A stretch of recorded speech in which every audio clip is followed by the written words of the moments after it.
안녕하세요. 밤이 깊었네요. 오늘 하루도 고생 많으셨죠? 편안하게 쉬면서 오늘 밤 따뜻한 옛날 이야기를 들어보세요. 창호지 밖으로 하얀 눈이 소미불처럼 쌓여가는 소리가 들리는 듯 합니다.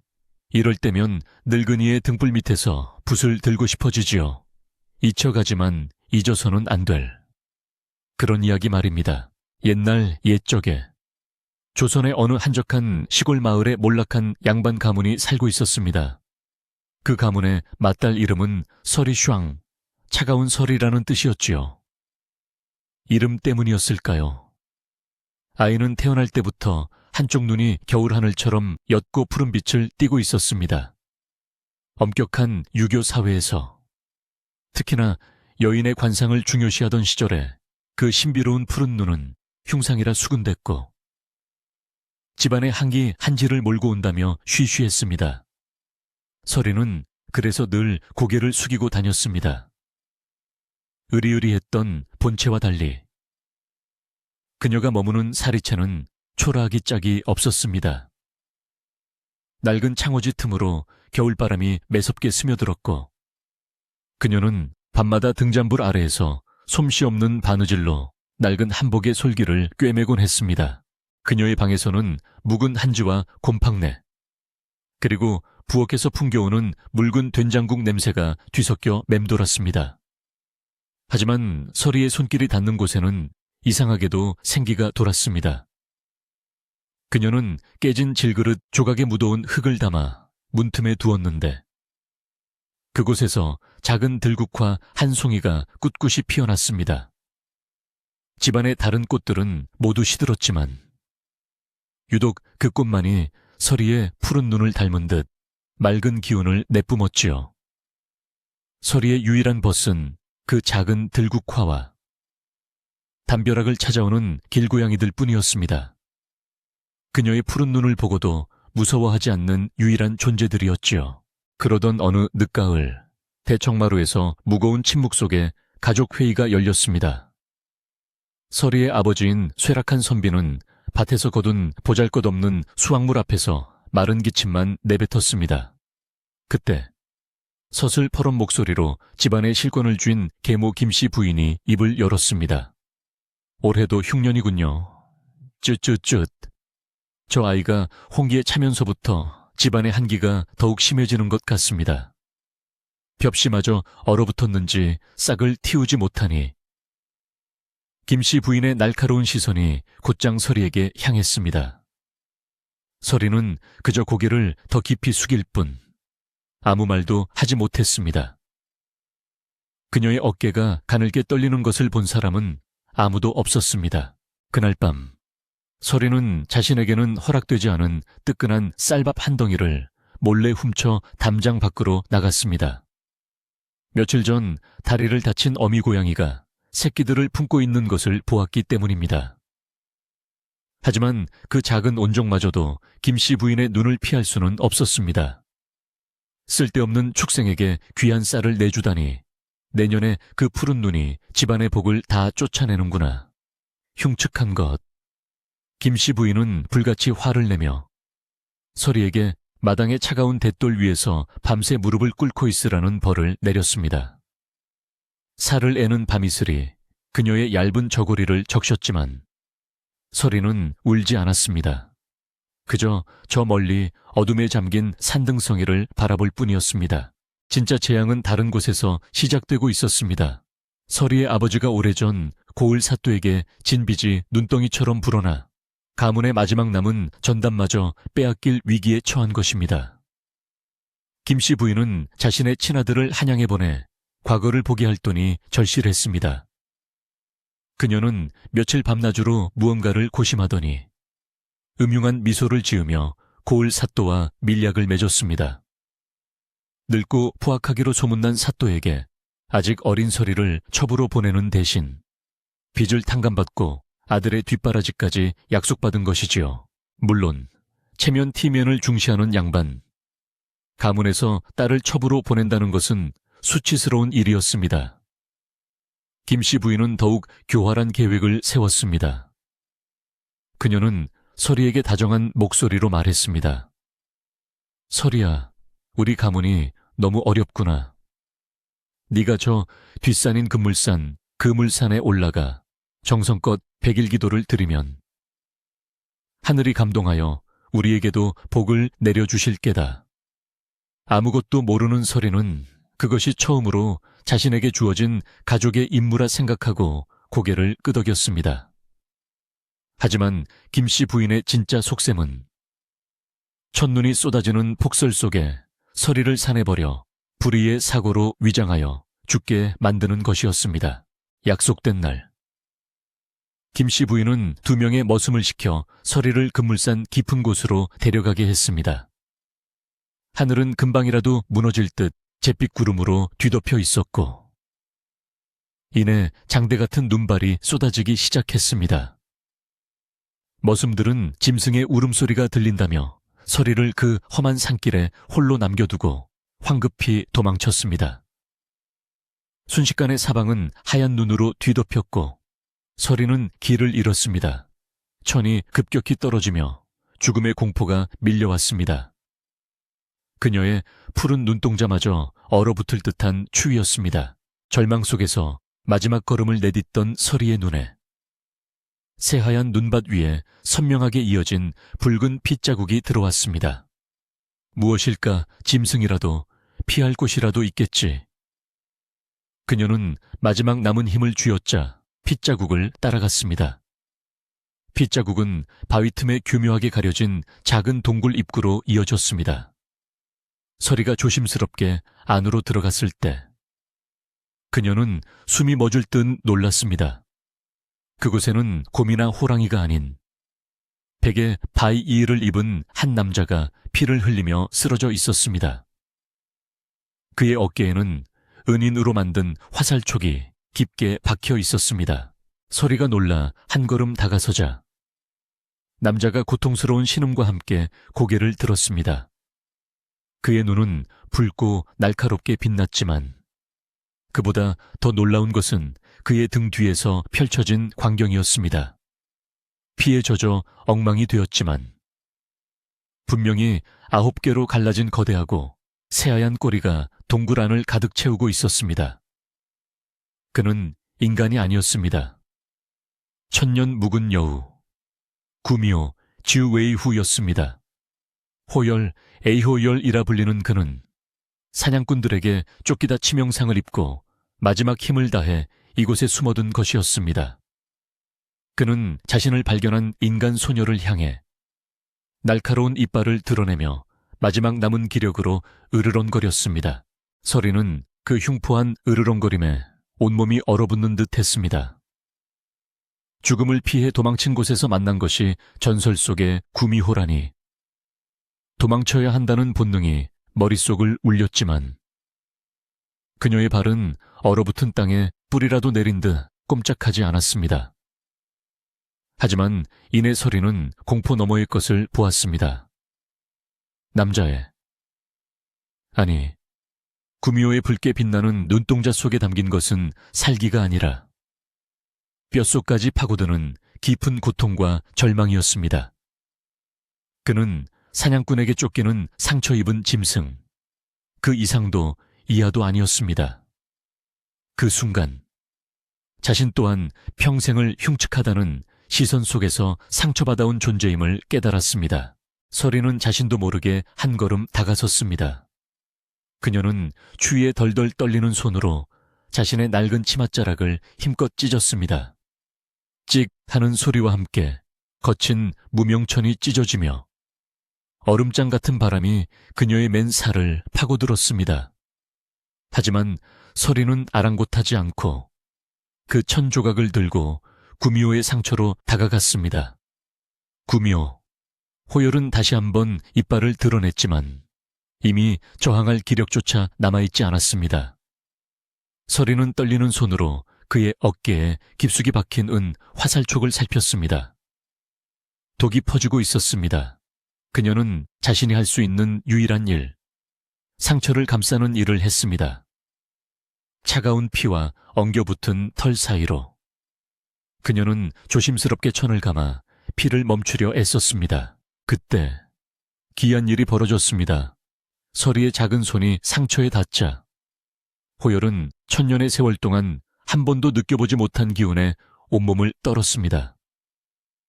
그것은 불꽃처럼 뜨겁지도 얼음처럼 차갑지도 않았습니다. 마치 이른 봄날 언 땅을 뚫고 솟아나는 새싹의 기운처럼 따뜻하고 맑은 생기香치였습니다. 그는 자신을 핍박하고 두려워하던 인간들과는 전혀 다른 순수한 생명의 기운이 이 소녀에게서 흘러나오고 있음을 직감했습니다.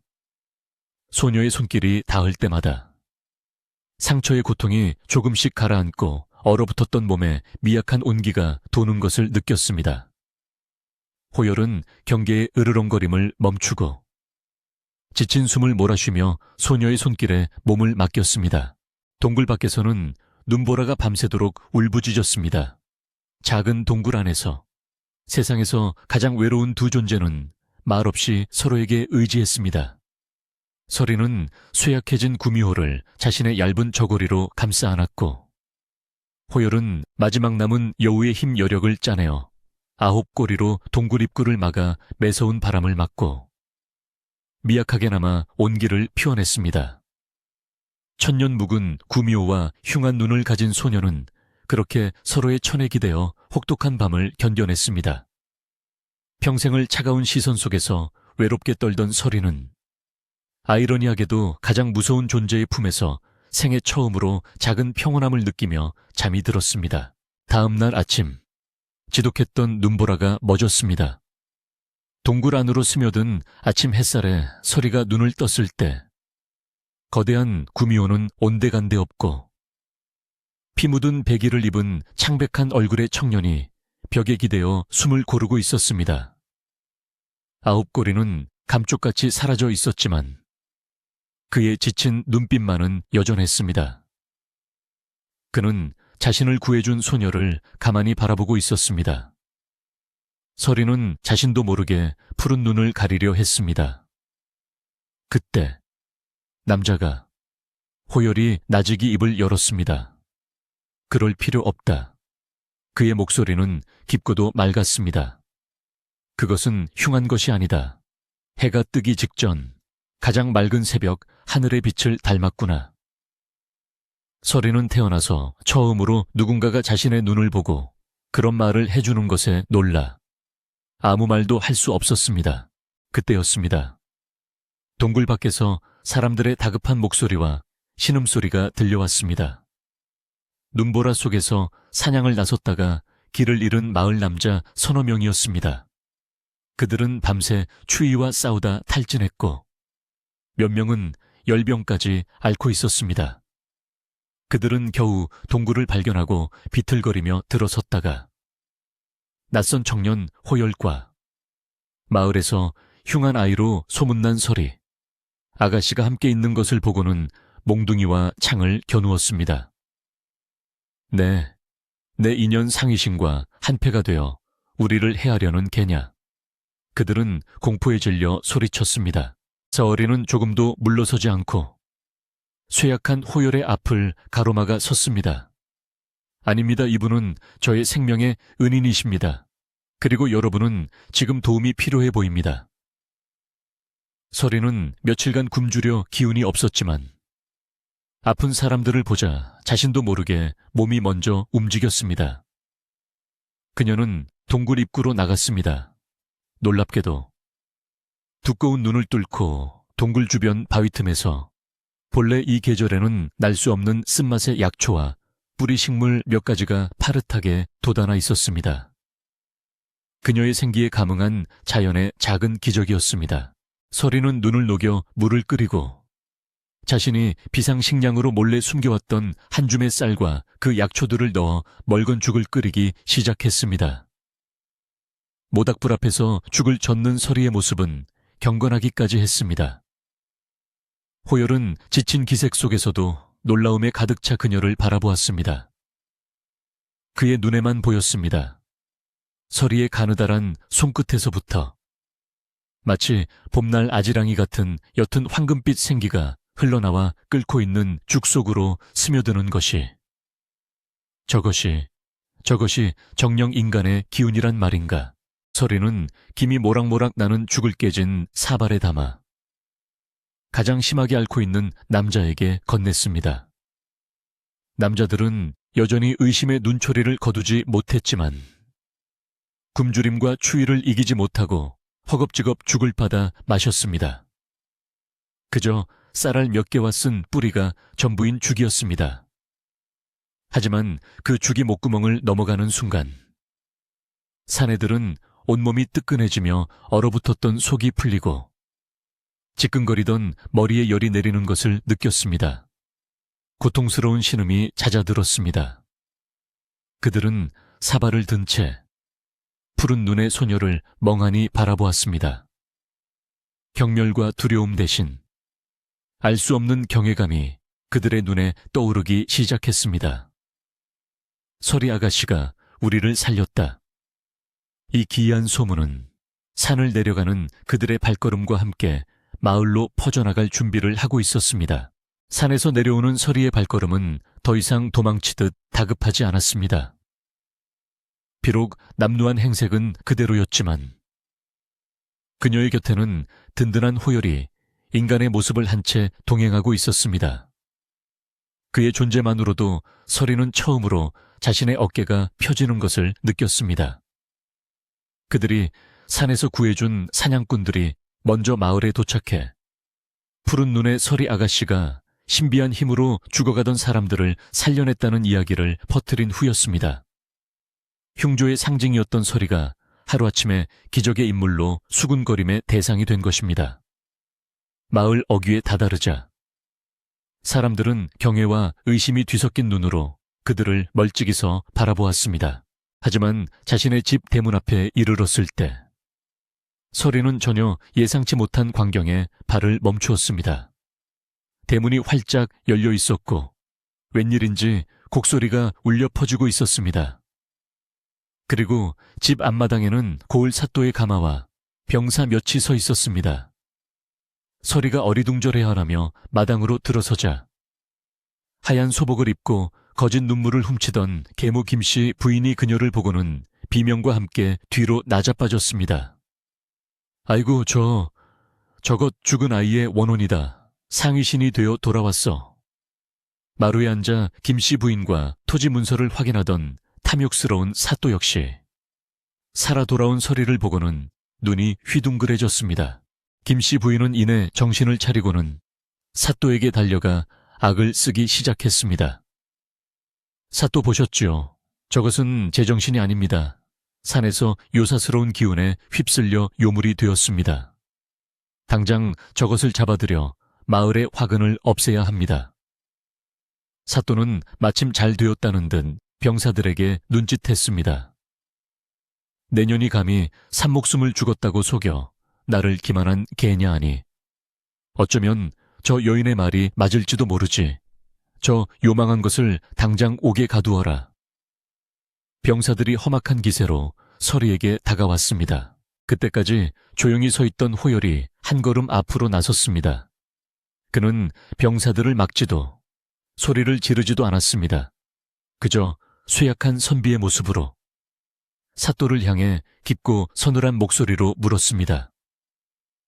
사또, 그 손에 든 것이 무엇입니까? 사또가 으쓱하며 돈주머니를 흔들자 호열은 가볍게 손가락을 튕겼습니다. 순간 사또의 눈에만 보였습니다. 번쩍거리던 엽전들이 꿈틀거리며 시커먼 독사로 변해 그의 손목을 감아주는 끔찍한 환영이. 으악! 사또가 질겁하며 돈주머니를 내던졌습니다. 혼란에 빠진 그를 향해 호열이 차분히 말을 이었습니다. 그리고 부인께 묻겠습니다. 따님이 산에 간 것을 어찌 아셨습니까? 시신도 찾지 못하였는데 어찌 그리 서둘러 곡을 하고 장례를 치르려 하셨는지요? 이 모든 것이 너무 공교롭지 않습니까? 호열의 논리, 정연한 질문에 웅성거리며 구경하던 마을 사람들, 특히 산에서 살아 돌아온 사내들, 이 고개를 끄덕이기 시작했습니다. 그들의 시선은 이제 김씨 부인의 탐욕스러운 얼굴로 향했습니다. 궁지에 몰린 김씨 부인은 얼굴이 잿빛이 되었습니다. 그때 서리가 처음으로 고개를 들고 자신의 푸른 눈을 똑바로 바라보며 계모에게 말했습니다. 어머니, 저 돌아왔습니다. 그 한마디에 실린 무게에 김씨 부인은 주저앉고 말았습니다. 사또는 민심이 심상치 않음을 느끼고 환영의 충격에서 벗어나지 못한 채 두고 보자는 말만 남기고 황급히 자리를 떴습니다. 하지만 김씨 부인이 퍼뜨린 요물이라는 독설은 쉽게 사라지지 않았습니다. 설상가상으로. 그해 가을 흉년과 오염된 우물물 때문에 마을에 끔찍한 돌림병 역병이 돌기 시작했습니다. 사람들은 속수무책으로 쓰러져 갔고 죽은 이들이 속출했습니다. 김씨 부인은 이것이 모두 서리가 산에서 끌고 온 요사스러운 기운 때문이라고 악을 퍼부었습니다. 사람들의 공포는 다시 서리를 향한 원망으로 바뀌려 하고 있었습니다. 서리는 절망하지 않았습니다. 그녀는 호열의 도움을 받아 그가 알려주는 깊은 산속의 희귀한 약초들을 캐왔습니다. 그녀는 역병 자체를 고칠 수는 없었습니다. 하지만 그녀는 아버지의 집 버려진 곳간을 열고 아픈 사람들을 그곳으로 모았습니다.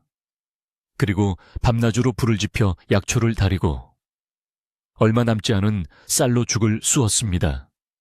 그녀는 정성을 다해 마치 동굴에서 호열을 간호했듯이 병자들을 돌보았습니다. 호열의 눈에는 선명하게 보였습니다.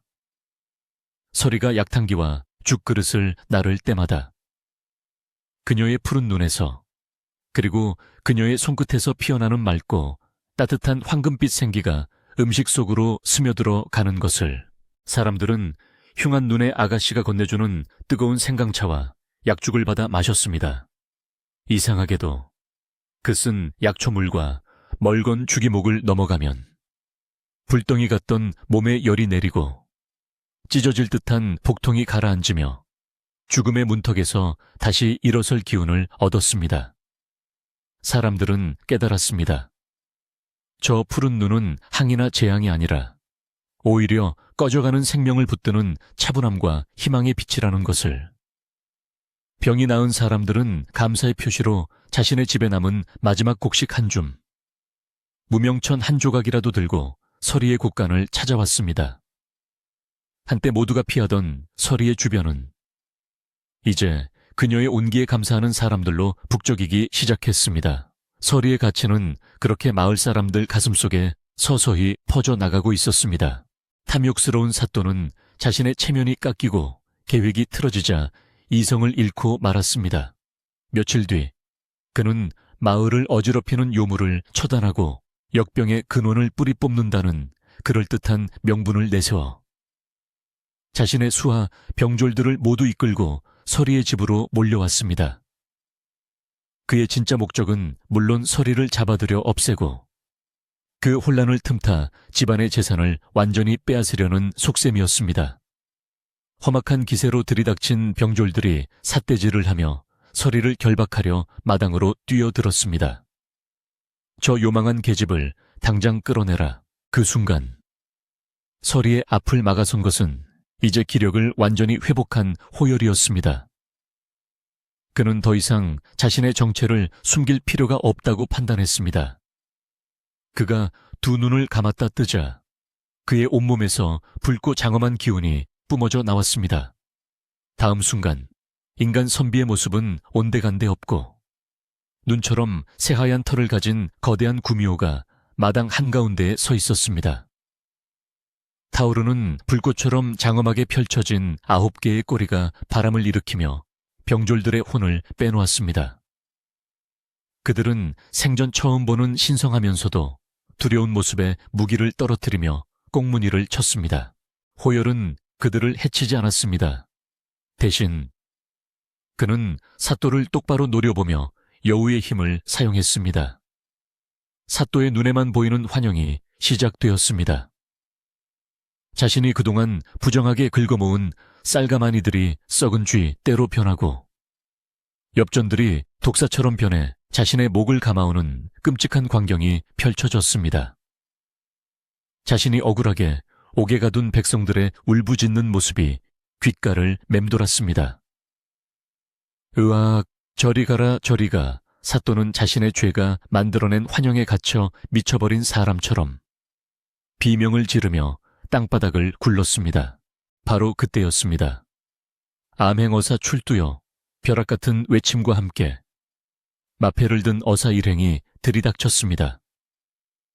사또가 횡포를 부린다는 소문을 들은 호열이 미리 산속의 동물들을 시켜 한양으로 가는 길목에 소식을 전해두었던 것입니다.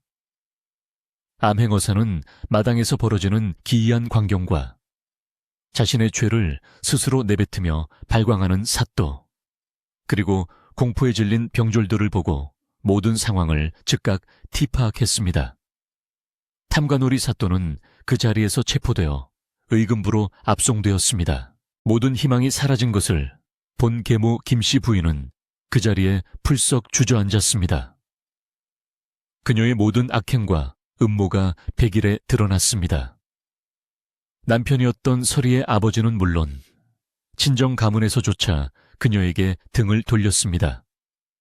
부끄러움을 견디지 못한 그녀는 결국 자신이 서리를 내쫓았던 바로 그 차갑고 외딴 사리채에서 아무도 돌보는 이 없이 쓸쓸하게 여생을 마감하게 되었습니다. 악행에 대한 정확한 대가였습니다. 모든 누명을 벗은 서리의 가문은 빚을 탕감받고 다시 일어설 기회를 얻었습니다. 평생을 나약하게 살아온 서리의 아버지는 딸의 앞에 무릎을 꿇고 눈물로 용서를 구했습니다. 서리는 말없이 아버지를 일으켜 세웠습니다. 그날 밤 휘영청 밝은 달빛 아래 호열이 서리에게 다가왔습니다. 그대, 나와 함께 가지 않겠소. 이 시끄러운 인간 세상을 떠나 구름 위 산속에서 영원을 사는 것도 나쁘지 않을 것이오. 하지만 서리는 회복 중인 아버지와 이제 자신을 의지하는 마을 사람들을 바라보며 조용히 고개를 저었습니다. 저는 이곳에 남겠습니다. 이곳이 제가 있어야 할 곳입니다. 호열은 서리의 깊은 뜻을 이해했습니다. 그는 더 이상 권하지 않고 인간의 예법으로 그녀에게 깊이 허리를 숙여 절했습니다. 그것은 천년 묵은 영물, 링우 이 한 인간에게 보내는 최고의 경의였습니다. 그가 떠나기 전 장엄한 9개의 꼬리 중 하나로 서린의 집안에 메마르고 거칠었던 밭을 가만히 쓸어내렸습니다. 하늘과 땅이 그대의 따뜻함을 기억할 것이오. 그 말을 끝으로 그는 붉은빛 꼬리에 잔상만을 남긴 채 숲속으로 사라졌습니다. 이듬해 봄, 기적이 일어났습니다. 저주받은 땅이라 불리던 서린의 밭에서 그 누구도 본 적 없는 풍성한 곡식과 약초들이 자라났습니다. 호열이 남긴 보답이자 축복이었습니다. 서리의 가족은 모든 재앙을 이겨내고 다시 부유해졌으며 서리는 그 재산으로 마을의 가난하고 아픈 이들을 돌보는데 평생을 바쳤습니다. 그녀의 푸른 눈은 더 이상 재앙의 상징이 아니었습니다. 사람들은 이제 그녀의 눈을 바라보며 가장 추운 겨울을 이겨내고야마는 이른 봄에 맑고 강인한 희망을 보았습니다. 자, 이야기는 여기까지입니다. 밖을 보니 어느새 눈이 그쳤군요. 늙은이의 이야기는 끝이 났지만 저 서리 아가씨의 따뜻함은 아직도 어딘가에 남아있겠지요. 전해지는 말로는 해마다 첫봄이 오는 날이면 붉은 털을 가진 여우 한 마리가 언덕 위에 앉아 서리의 집이 있던 자리를 지그시 바라보고는 사라진다고 합니다. 아마도 호열이겠지요. 그렇게 진심 어린 마음은 인간이든 영물이든 하늘과 땅에 반드시 기록되는 법이랍니다. 부디 따뜻한 밤 되십시오. 안녕하세요. 밤이 깊었네요. 오늘 하루도 고생 많으셨죠? 편안하게 쉬면서 오늘 밤 따뜻한 옛날 이야기를 들어보세요. 창호지 밖으로 하얀 눈이 소미불처럼 쌓여가는 소리가 들리는 듯 합니다. 이럴 때면 늙은이의 등불 밑에서 붓을 들고 싶어지지요. 잊혀가지만 잊어서는 안 될 그런 이야기 말입니다. 옛날 옛적에 조선의 어느 한적한 시골 마을에 몰락한 양반 가문이 살고 있었습니다. 그 가문의 맏딸 이름은 서리샹, 차가운 설이라는 뜻이었지요. 이름 때문이었을까요? 아이는 태어날 때부터 한쪽 눈이 겨울 하늘처럼 옅고 푸른 빛을 띠고 있었습니다. 엄격한 유교 사회에서, 특히나 여인의 관상을 중요시하던 시절에 그 신비로운 푸른 눈은 흉상이라 수군댔고, 집안에 한기 한지를 몰고 온다며 쉬쉬했습니다. 서리는 그래서 늘 고개를 숙이고 다녔습니다. 으리으리했던 본체와 달리 그녀가 머무는 사리채는 초라하기 짝이 없었습니다. 낡은 창호지 틈으로 겨울바람이 매섭게 스며들었고, 그녀는 밤마다 등잔불 아래에서 솜씨 없는 바느질로 낡은 한복의 솔기를 꿰매곤 했습니다. 그녀의 방에서는 묵은 한지와 곰팡내, 그리고 부엌에서 풍겨오는 묽은 된장국 냄새가 뒤섞여 맴돌았습니다. 하지만 서리의 손길이 닿는 곳에는 이상하게도 생기가 돌았습니다. 그녀는 깨진 질그릇 조각에 묻어온 흙을 담아 문틈에 두었는데, 그곳에서 작은 들국화 한 송이가 꿋꿋이 피어났습니다. 집안의 다른 꽃들은 모두 시들었지만 유독 그 꽃만이 서리의 푸른 눈을 닮은 듯 맑은 기운을 내뿜었지요. 서리의 유일한 벗은 그 작은 들국화와 담벼락을 찾아오는 길고양이들 뿐이었습니다. 그녀의 푸른 눈을 보고도 무서워하지 않는 유일한 존재들이었지요. 그러던 어느 늦가을, 대청마루에서 무거운 침묵 속에 가족회의가 열렸습니다. 서리의 아버지인 쇠락한 선비는 밭에서 거둔 보잘것없는 수확물 앞에서 마른 기침만 내뱉었습니다. 그때 서슬 퍼런 목소리로 집안의 실권을 쥔 계모 김씨 부인이 입을 열었습니다. 올해도 흉년이군요. 쯧쯧쯧. 저 아이가 홍기에 차면서부터 집안의 한기가 더욱 심해지는 것 같습니다. 벽시마저 얼어붙었는지 싹을 틔우지 못하니. 김씨 부인의 날카로운 시선이 곧장 서리에게 향했습니다. 서리는 그저 고개를 더 깊이 숙일 뿐 아무 말도 하지 못했습니다. 그녀의 어깨가 가늘게 떨리는 것을 본 사람은 아무도 없었습니다. 그날 밤 서리는 자신에게는 허락되지 않은 뜨끈한 쌀밥 한 덩이를 몰래 훔쳐 담장 밖으로 나갔습니다. 며칠 전 다리를 다친 어미 고양이가 새끼들을 품고 있는 것을 보았기 때문입니다. 하지만 그 작은 온종마저도 김씨 부인의 눈을 피할 수는 없었습니다. 쓸데없는 축생에게 귀한 쌀을 내주다니 내년에 그 푸른 눈이 집안의 복을 다 쫓아내는구나. 흉측한 것.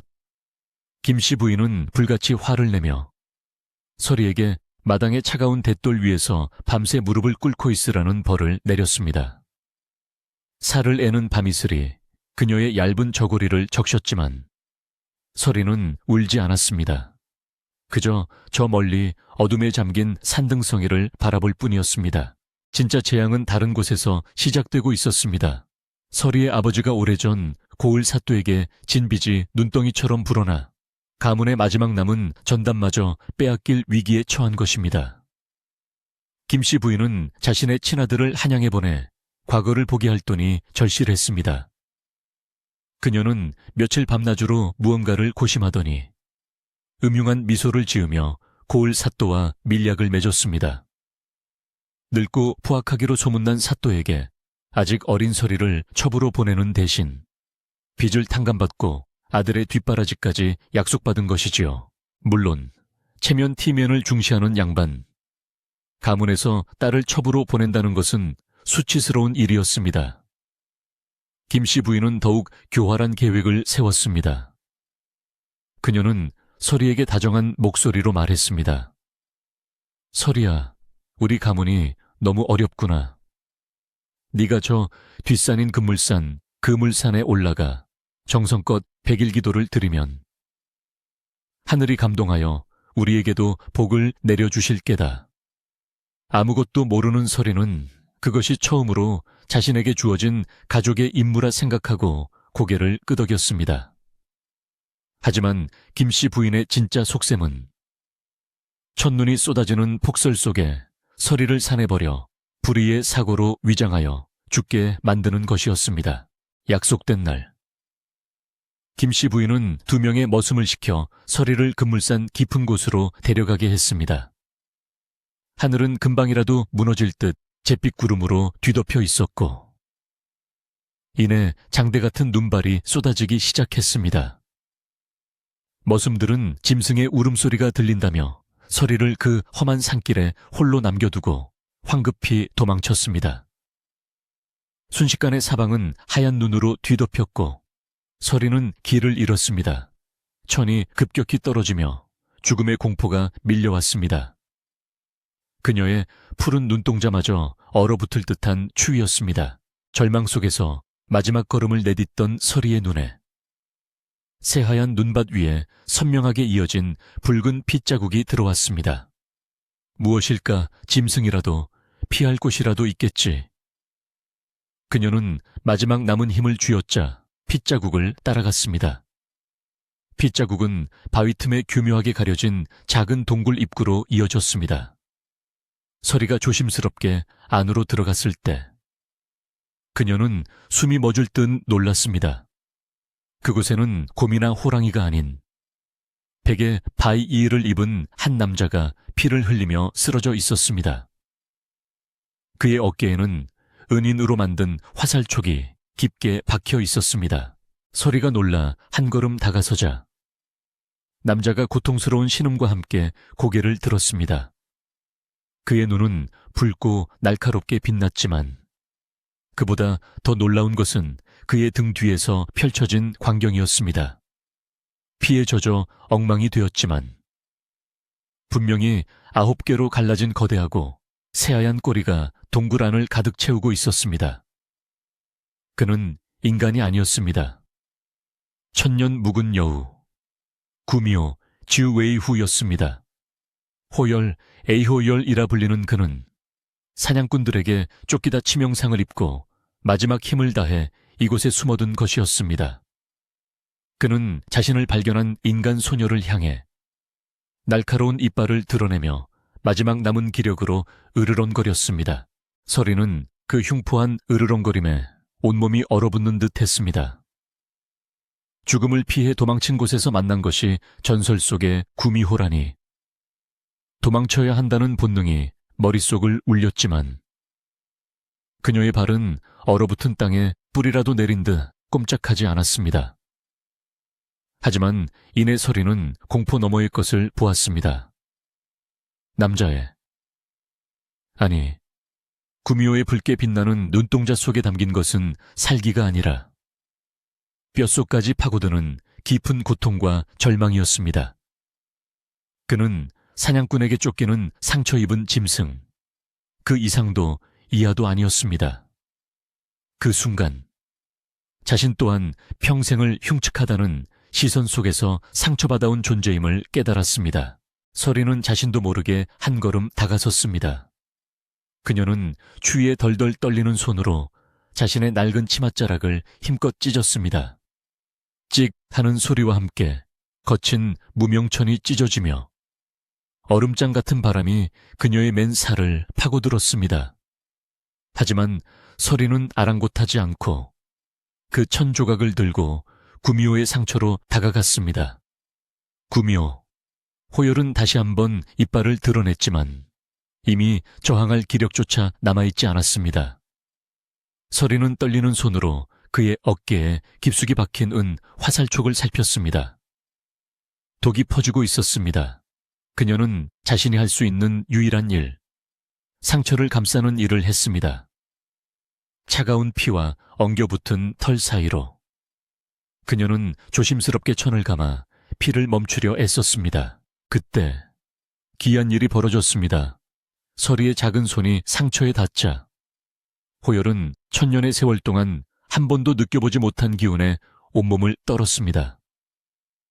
그것은 불꽃처럼 뜨겁지도 얼음처럼 차갑지도 않았습니다. 마치 이른 봄날 언 땅을 뚫고 솟아나는 새싹의 기운처럼 따뜻하고 맑은 생기 샹치였습니다. 그는 자신을 핍박하고 두려워하던 인간들과는 전혀 다른 순수한 생명의 기운이 이 소녀에게서 흘러나오고 있음을 직감했습니다.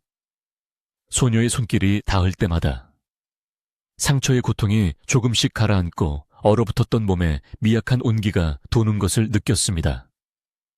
호열은 경계의 으르렁거림을 멈추고 지친 숨을 몰아쉬며 소녀의 손길에 몸을 맡겼습니다.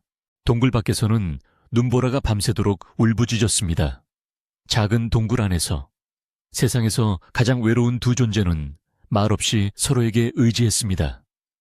서리는 쇠약해진 구미호를 자신의 얇은 저고리로 감싸 안았고, 호열은 마지막 남은 여우의 힘 여력을 짜내어 9꼬리로 동굴 입구를 막아 매서운 바람을 막고 미약하게나마 온기를 피워냈습니다.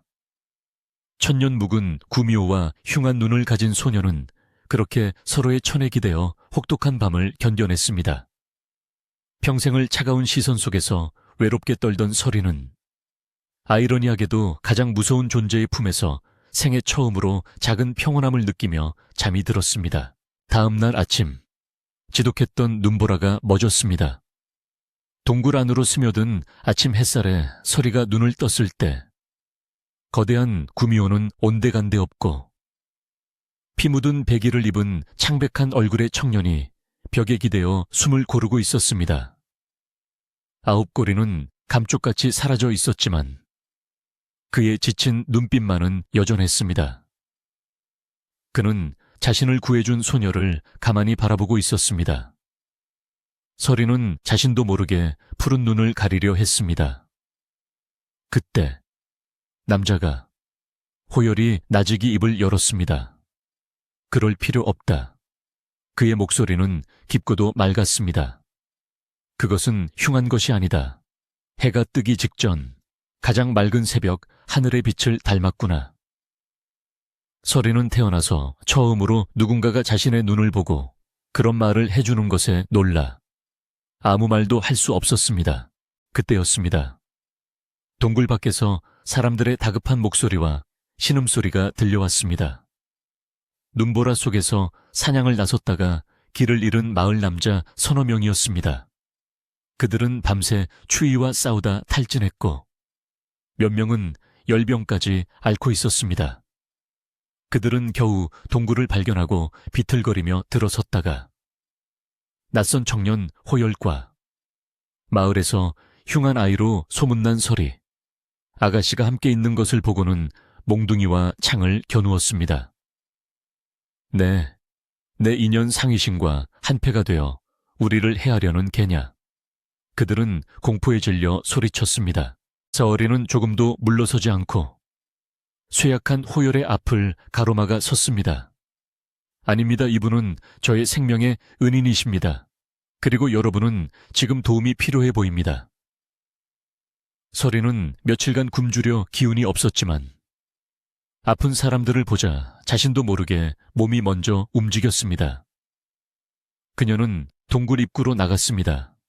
놀랍게도 두꺼운 눈을 뚫고 동굴 주변 바위 틈에서 본래 이 계절에는 날 수 없는 쓴맛의 약초와 뿌리 식물 몇 가지가 파릇하게 돋아나 있었습니다. 그녀의 생기에 감응한 자연의 작은 기적이었습니다. 서리는 눈을 녹여 물을 끓이고 자신이 비상식량으로 몰래 숨겨왔던 한 줌의 쌀과 그 약초들을 넣어 멀건 죽을 끓이기 시작했습니다. 모닥불 앞에서 죽을 젓는 서리의 모습은 경건하기까지 했습니다. 호열은 지친 기색 속에서도 놀라움에 가득 차 그녀를 바라보았습니다. 그의 눈에만 보였습니다. 서리의 가느다란 손끝에서부터 마치 봄날 아지랑이 같은 옅은 황금빛 생기가 흘러나와 끓고 있는 죽 속으로 스며드는 것이 저것이 정령 인간의 기운이란 말인가. 서리는 김이 모락모락 나는 죽을 깨진 사발에 담아 가장 심하게 앓고 있는 남자에게 건넸습니다. 남자들은 여전히 의심의 눈초리를 거두지 못했지만 굶주림과 추위를 이기지 못하고 허겁지겁 죽을 받아 마셨습니다. 그저 쌀알 몇 개와 쓴 뿌리가 전부인 죽이었습니다. 하지만 그 죽이 목구멍을 넘어가는 순간 사내들은 온몸이 뜨끈해지며 얼어붙었던 속이 풀리고 지끈거리던 머리에 열이 내리는 것을 느꼈습니다. 고통스러운 신음이 잦아들었습니다. 그들은 사발을 든 채 푸른 눈의 소녀를 멍하니 바라보았습니다. 경멸과 두려움 대신 알 수 없는 경외감이 그들의 눈에 떠오르기 시작했습니다. 서리 아가씨가 우리를 살렸다. 이 기이한 소문은 산을 내려가는 그들의 발걸음과 함께 마을로 퍼져나갈 준비를 하고 있었습니다. 산에서 내려오는 서리의 발걸음은 더 이상 도망치듯 다급하지 않았습니다. 비록 남루한 행색은 그대로였지만 그녀의 곁에는 든든한 호열이 인간의 모습을 한 채 동행하고 있었습니다. 그의 존재만으로도 서리는 처음으로 자신의 어깨가 펴지는 것을 느꼈습니다. 그들이 산에서 구해준 사냥꾼들이 먼저 마을에 도착해 푸른 눈의 서리 아가씨가 신비한 힘으로 죽어가던 사람들을 살려냈다는 이야기를 퍼뜨린 후였습니다. 흉조의 상징이었던 서리가 하루아침에 기적의 인물로 수군거림의 대상이 된 것입니다. 마을 어귀에 다다르자 사람들은 경외와 의심이 뒤섞인 눈으로 그들을 멀찍이서 바라보았습니다. 하지만 자신의 집 대문 앞에 이르렀을 때 서리는 전혀 예상치 못한 광경에 발을 멈추었습니다. 대문이 활짝 열려 있었고 웬일인지 곡소리가 울려 퍼지고 있었습니다.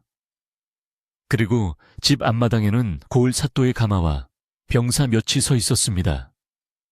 서리가 어리둥절해하라며 마당으로 들어서자 하얀 소복을 입고 거진 눈물을 훔치던 계모 김씨 부인이 그녀를 보고는 비명과 함께 뒤로 나자빠졌습니다. 아이고 저것 죽은 아이의 원혼이다. 상위신이 되어 돌아왔어. 마루에 앉아 김씨 부인과 토지 문서를 확인하던 탐욕스러운 사또 역시 살아 돌아온 서리를 보고는 눈이 휘둥그레졌습니다. 김씨 부인은 이내 정신을 차리고는 사또에게 달려가 악을 쓰기 시작했습니다. 사또 보셨죠? 저것은 제정신이 아닙니다. 산에서 요사스러운 기운에 휩쓸려 요물이 되었습니다. 당장 저것을 잡아들여 마을의 화근을 없애야 합니다. 사또는 마침 잘 되었다는 듯 병사들에게 눈짓했습니다. 내년이 감히 산목숨을 죽었다고 속여 나를 기만한 개냐 하니 어쩌면 저 여인의 말이 맞을지도 모르지. 저 요망한 것을 당장 옥에 가두어라. 병사들이 험악한 기세로 서리에게 다가왔습니다. 그때까지 조용히 서 있던 호열이 한 걸음 앞으로 나섰습니다. 그는 병사들을 막지도 소리를 지르지도 않았습니다. 그저 쇠약한 선비의 모습으로 사또를 향해 깊고 서늘한 목소리로 물었습니다. 사또, 그 손에 든 것이 무엇입니까? 사또가 으쓱하며 돈주머니를 흔들자 호열은 가볍게 손가락을 튕겼습니다. 순간 사또의 눈에만 보였습니다. 번쩍거리던 엽전들이 꿈틀거리며 시커먼 독사로 변해 그의 손목을 감아주는 끔찍한 환영이. 으악! 사또가 질겁하며 돈주머니를 내던졌습니다. 혼란에 빠진 그를 향해 호열이 차분히 말을 이었습니다. 그리고 부인께 묻겠습니다.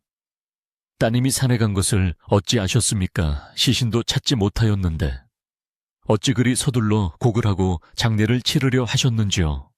이 모든 것이 너무 공교롭지 않습니까? 호열의 논리, 정연한 질문에 웅성거리며 구경하던 마을 사람들, 특히 산에서 살아 돌아온 사내들, 이 고개를 끄덕이기 시작했습니다. 그들의 시선은 이제 김씨 부인의 탐욕스러운 얼굴로 향했습니다. 궁지에 몰린 김씨 부인은 얼굴이 잿빛이 되었습니다.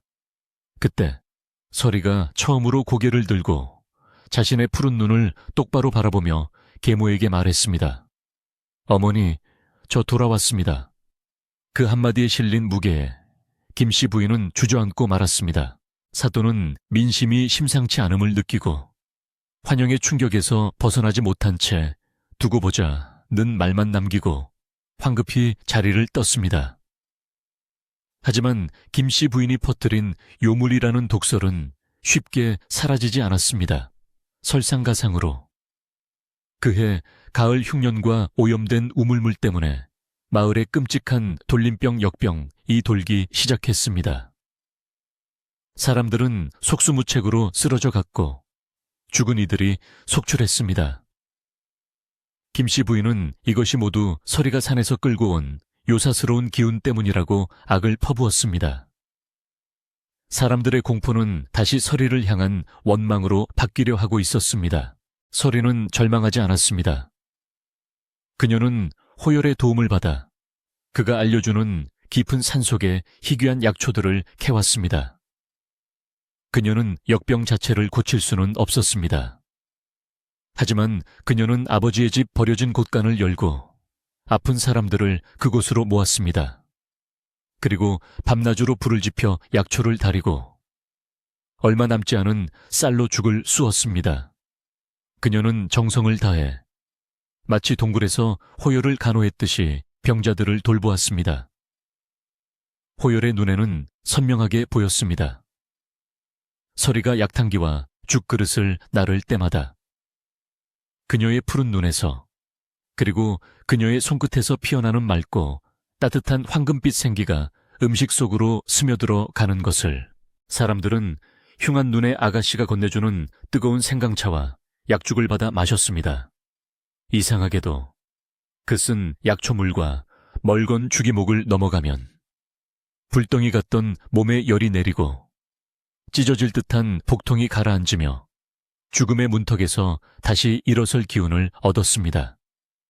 사람들은 깨달았습니다.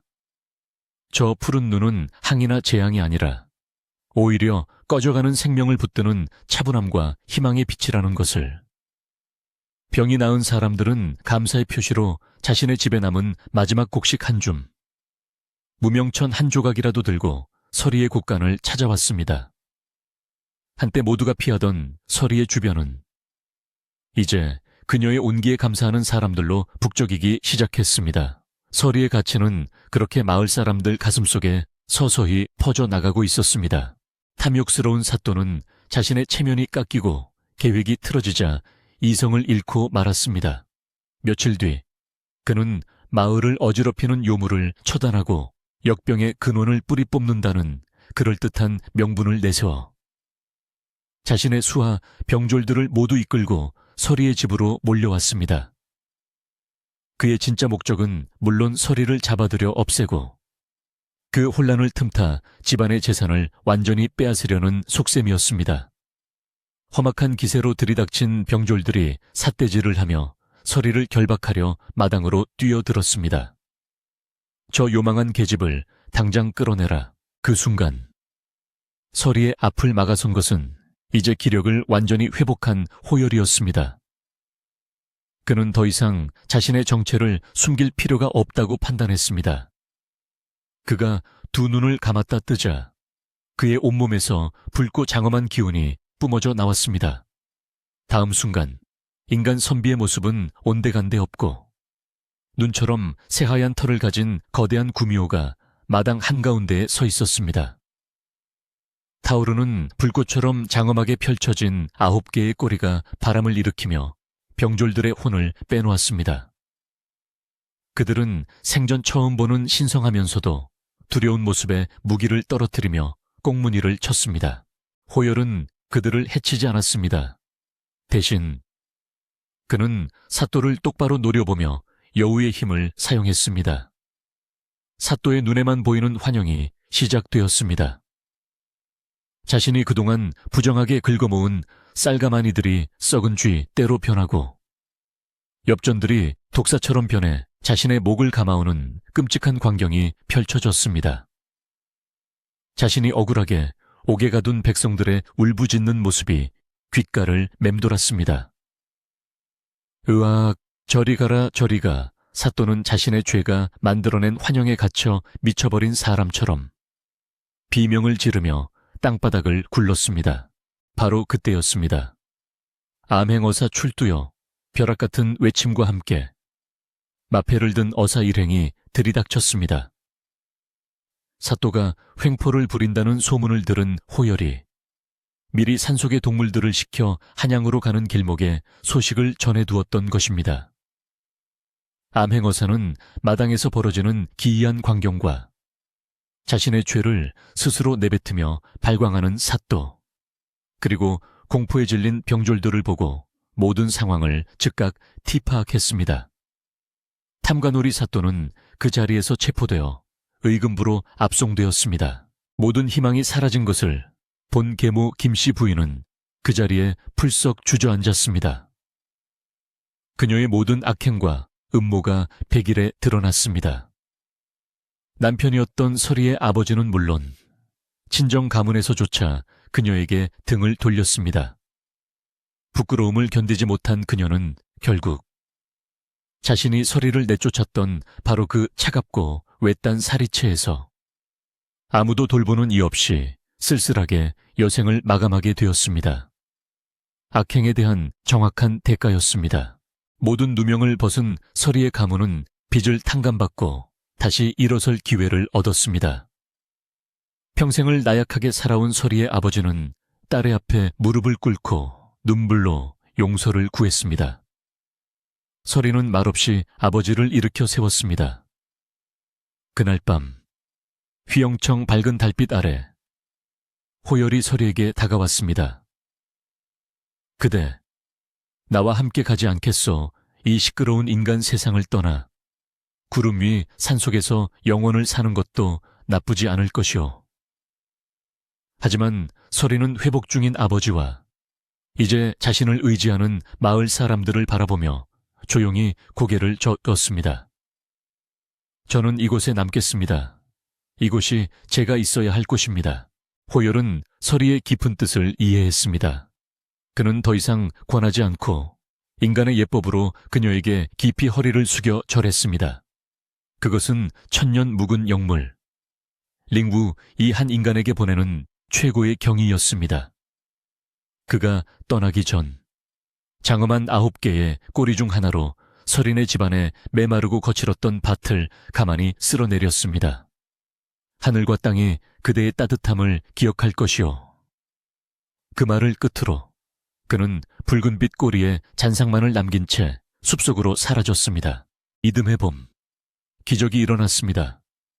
저주받은 땅이라 불리던 서린의 밭에서 그 누구도 본 적 없는 풍성한 곡식과 약초들이 자라났습니다.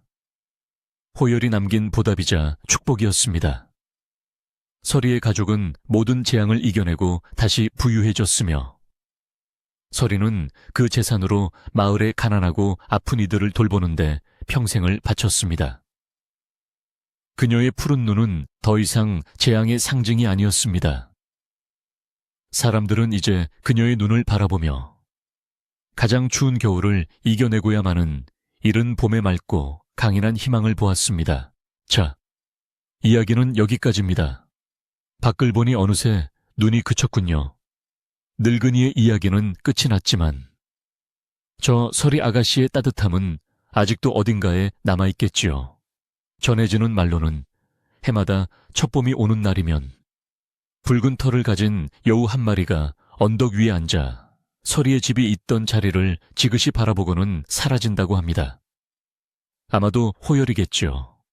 그렇게 진심 어린 마음은 인간이든 영물이든 하늘과 땅에 반드시 기록되는 법이랍니다. 부디 따뜻한 밤 되십시오.